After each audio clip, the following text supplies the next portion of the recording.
L-għaqda hi waħda mill-fatturi li tiddefinixxi lill-Partit Laburista fuq il-Partit Nazzjonalista.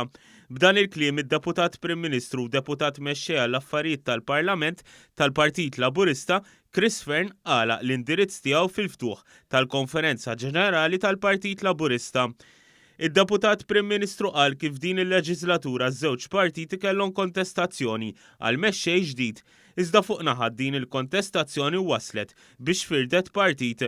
Filwaqt li minkejja il-Partit Laburista kellu kontestazzjoni, iż-żewġ kontestanti ingħaqdu mill-għada stess biex komplew mexxew il-partit u l-pajjiż il qudiem. Biex mill-għada stess Robert Abela sabni spalla miegħu b'lealtà assoluta lejn tmexxija tiegħu.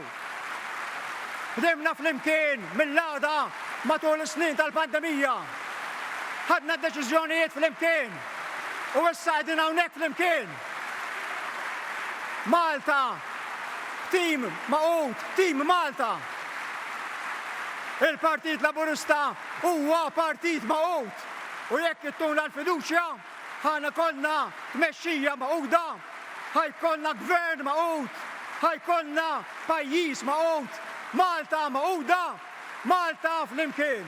Fid-diskors tiegħu Fearn qal li l-għażla li l-poplu għandu fis-26 ta' Marzu hi għażla l-futur tal-pajjiż u l-futur tal-poplu qal li dan il-partit mexxa l-pajjiż b'suċċess fl-iktar sitwazzjoni diffiċli għall-pajjiż il-pandemija. Min-naħa tiegħu id-deputat mexxej għall-affarijiet tal-Partit Laburista Daniel Mikallef qal li l-programm li qed iressaq il-Partit Laburista hu programm strutturat jaħseb kulħadd u jħares lil mill-leġislatura waħda.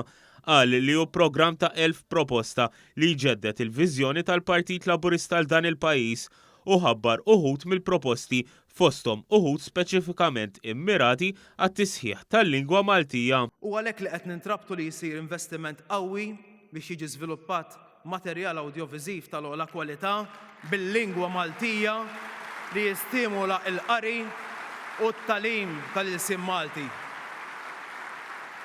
Se nwaqfu wkoll ċentru tal-letteratura u rakkuntar tal-istejjer sabiex insaħħu l-ħiliet tal-elokwenza fil-lingwa Maltija fit-tfal.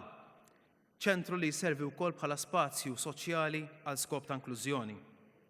L-appell tiegħi dwar dan is-suġġett hawn kontinenti sħaħ li m'għandhomx l-ilsien tagħhom.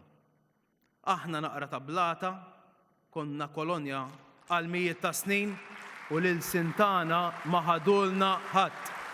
Uħud mill-proposti l-oħra mħabbra huma tnaqqis fit-taxxa għal 7.5% għall-aktar nies li jaħdmu fis-settur sportiv, is-saħħa mentali, 30% tal-ispejjeż fuq investiment ġdid jew rinnovar tal-lukandi fost oħrajn. Il-President tal-Partit Laburista Dr. Ramona Attard fetħet id-diskors tagħha b'esperjenza ma' koppja li esperjenza xprunat uħud mill-proposti fil-manifest elettorali marbuta mal-emendi fil-liġi tal-IVF.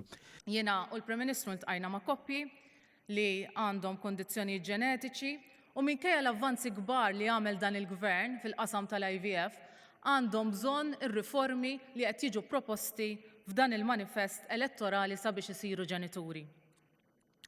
U niftakar wara li spiċċajna minn din il-laqa kienu għal-ħabta ta' 8 ta' filgħaxija. Il-Prim Ministru qal li titlaqx id-dar ejja ħanibqgħu niddiskutu fuq din il-proposta u niftakar qafasna l-buttuna tal-lift u kien hemm wieħed mit-tim tagħna kellu backpack fuqu u qalilna sejjer nara logħba futbol id-dar.